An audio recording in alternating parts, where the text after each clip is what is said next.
Mesdames et messieurs, bonjour ou bonsoir selon l'heure à laquelle vous me recevez. Désormais, une nouvelle émission dans votre maison. Je veux savoir JVS. Je veux savoir JVS pour vulgariser nos droits et devoirs et faire prendre conscience à chaque citoyen. Je veux savoir pour qui veut savoir.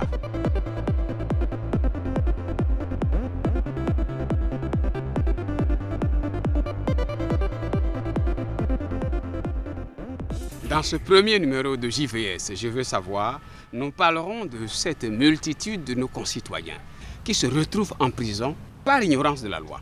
Je ne veux pas parler des innocents, mais de ces nombreux compatriotes qui, parce qu'ils ignorent la loi, se retrouvent en prison.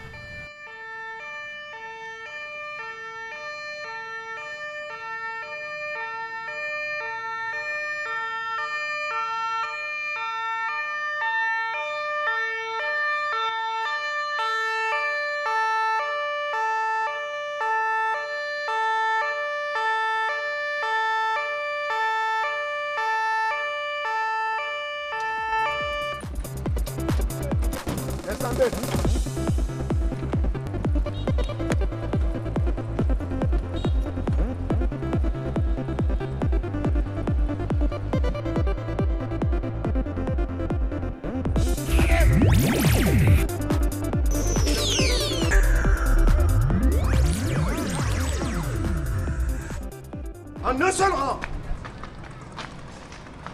Eh oui, le moment est venu pour vous, ma famille, le contribuable et l'État, de me prendre en charge. Allez.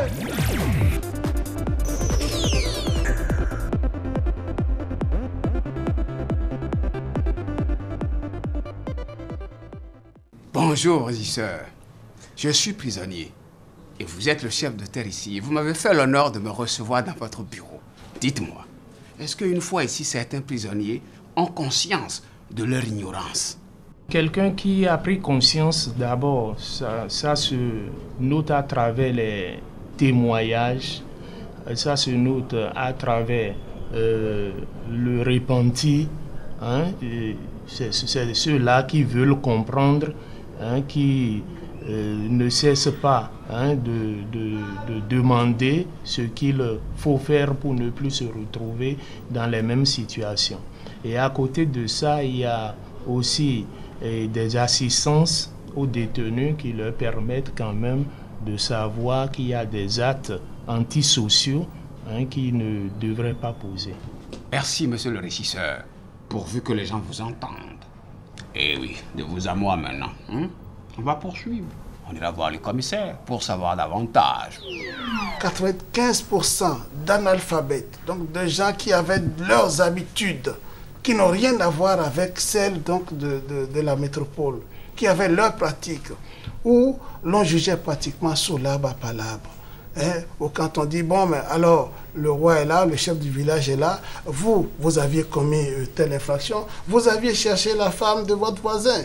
Alors, on le dénude, on lui donne quelques coups de bâton, peut-être. On dit, bon, vous êtes chassé du village pour 3 saisons, pour 5 saisons.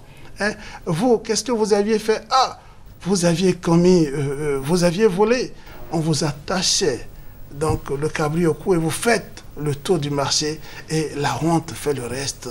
C'était cette façon-là de juger qui était celle de nos sociétés. Mais voilà que, brutalement, bon, on se revoit dans un autre système où ce n'est pas du tout la même chose. Et brutalement, un matin, on dit, nul n'est censé ignorer la loi, nul n'est au-dessus de la loi. Et à nous, il y a donc, on applique un droit qui n'a rien à voir avec nos us et coutumes. L'intellectuel, de plus en plus, devra prendre conscience de cette situation et avoir une méthode pédagogique qui puisse permettre donc aux couches sociales de connaître un peu leurs droits. Monsieur le commissaire central, un citoyen qui est dans cette situation, qui peut être son premier accompagnateur? Bon, mais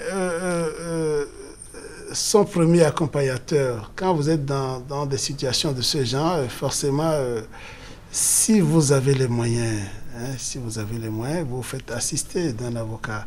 Si vous n'avez pas les moyens selon les infractions, bon, d'office, on peut vous commettre un avocat aussi pour assurer la défense de vos droits. Nous vous disons merci beaucoup, monsieur le commissaire central de la ville de Cotonou. Vous êtes le premier policier de cette ville. Pour toutes ces informations, nous vous disons merci. Chers amis, nous vous avons là. On ira voir l'avocat. On a dit que c'est lui qui peut accompagner, être tuteur de celui qui est dans cette situation.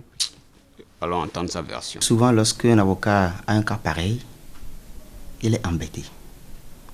Il se dit à qui la faute.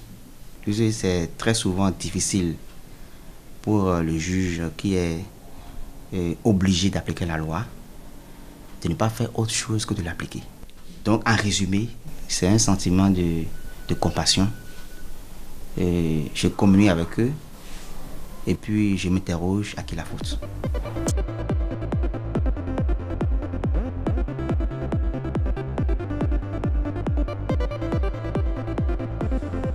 Oui, allô?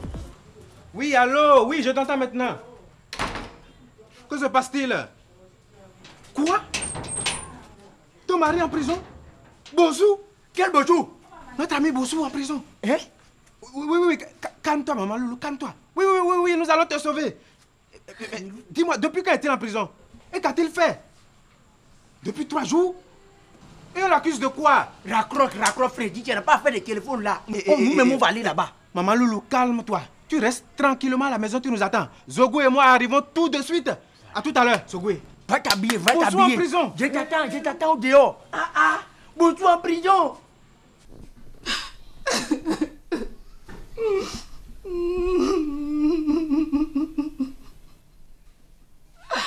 Maman Loulou, Abou. Calme-toi. Calme-toi. Ils ont enfermé mon mari. Il accuse de je ne sais quoi. Qu'allons-nous devenir, mon enfant et moi? Je suis perdue. Mais dis-nous ce qui s'est passé. Vous vous rappelez ça 505 bleu qu'il a vendu il y a 5 ans? Oui. La dame à qui il avait vendu a dit que mon mari lui a vendu ce véhicule sans la carte grise. Quoi? Jamais. Moi j'ai été témoin et puis j'ai signé. Kaby. Et la dame là ne peut pas dire ça. Si la carte grise était dans les livrets des bords. Moi je vais aller là-bas lui casser la gueule. Calme-toi, Zogoué. La situation est déjà assez compliquée. Quoi me calmer? Moi je ne comprends plus. Tu vends ton véhicule, tu te retrouves en prison. En définitive, moi, je ne sais plus ce qu'il faut faire pour ne pas aller en prison ou pas. Est-ce que tu vas te calmer? Non, tu ris comme ça, tu vas en prison. Tu pètes comme ça, tu vas en prison. Tu vas te calmer, Zogoué. Moi, je suis fatiguée des va-et-vient, des tracasseries de la prison. T'inquiète pas. J'ai un ami avocat, je vais le voir. Il a beaucoup de relations. On va régler ça tout de suite. Mais qu'est-ce qu'il a fait? Et même si on le savait, est-ce que ce qu'il a fait là, ça amène les gens en prison ou pas? Si ça veut dire que nous sommes tous des prisonniers ambulants. Mais pourquoi ça? Pourquoi ça? Ne serais-je pas marqué, stigmatisé à vie? Je risque de perdre mon travail, mes affaires, mes amis, ma femme.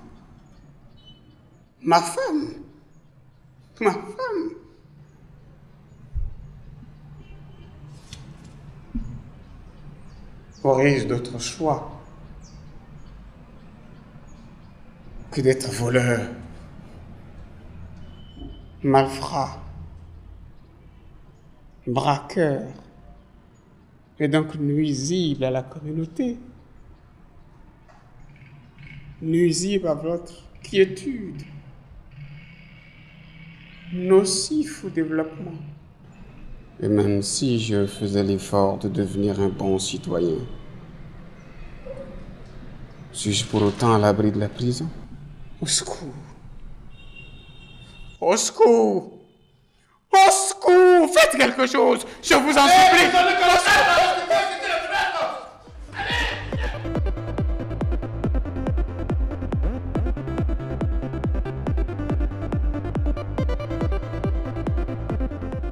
Il est un principe de droit que nul n'est censé ignorer la loi.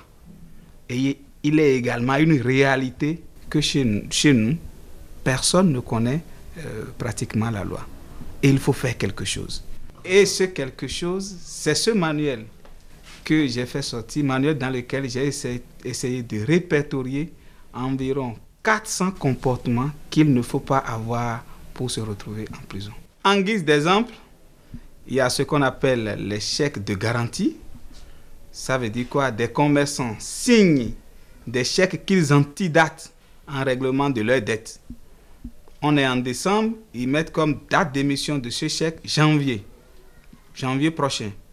Alors lorsque celui qui a ce chèque le présente immédiatement à la banque et que le compte n'est pas approvisionné, celui qui a émis ce chèque se retrouve en infraction. Défaut émission de chèque sans provision. Il peut aller en prison. Il peut aller en prison.